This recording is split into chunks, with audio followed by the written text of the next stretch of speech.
Hello students, welcome to my channel KS academy. যদি ভিডিওটি ভালো লেগে থাকে তাহলে চ্যানেলটিকে সাবস্ক্রাইব এবং লাইক করে দিও। তোমাদের কাছে আমার একটি অনুরোধ রইল, আমি ইউটিউবে নতুন, তাই তোমরা সাবস্ক্রাইব এবং লাইক করে আমার পাশে থাকার চেষ্টা করো। চলো, আজকে তোমাদের মাই ওন ট্রু ফ্যামিলি কবিতাটি পড়াবো, যেটি লিখছেন টেড হিউজ।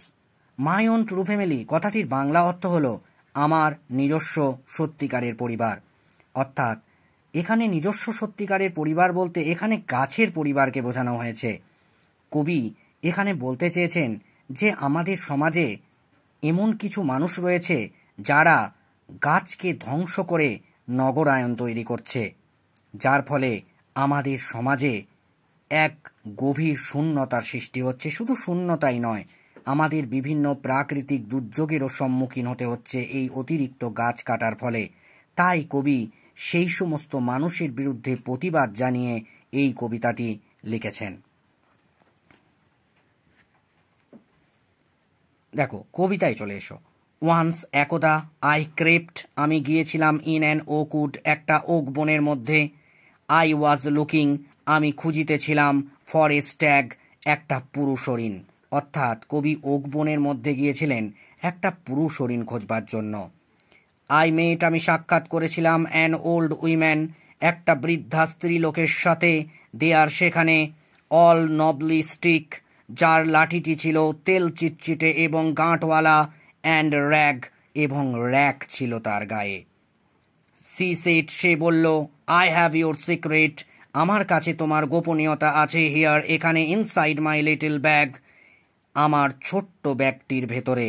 অর্থাৎ কবি এখানে দু ধরনের জিনিসকে এখানে উপস্থাপন করলেন। একটা হলো তিনি ওক বনে গেছেন পুরুষ হরিণ খুঁজতে। পুরুষ হরিণ হলো সৌন্দর্যতার প্রতীক। অপরদিকে কবি সাক্ষাৎ করলেন একটা বৃদ্ধা স্ত্রী লোকের সাথে, যার হাতে ছিল একটা লাঠি এবং একটা র্যাক। অর্থাৎ বৃদ্ধা স্ত্রীলোকটির বর্ণনাই প্রমাণ করে যে তিনি দারিদ্রতার মধ্যে নিজের জীবন অতিবাহিত করেন। অর্থাৎ একদিকে সৌন্দর্য, অপরদিকে দারিদ্রতা, এই দুটো দিককে কবি এখানে ফুটিয়ে তুলেছেন। আবার অপরদিকে কবি এখানে বলছেন, সেই মেয়েটি বলল যে তোমার গোপনীয়তা আছে আমার ছোট্ট ব্যাগটির মধ্যে। অর্থাৎ এই কথাটি শোনার পর কবি ভয় খেয়ে গিয়েছিলেন।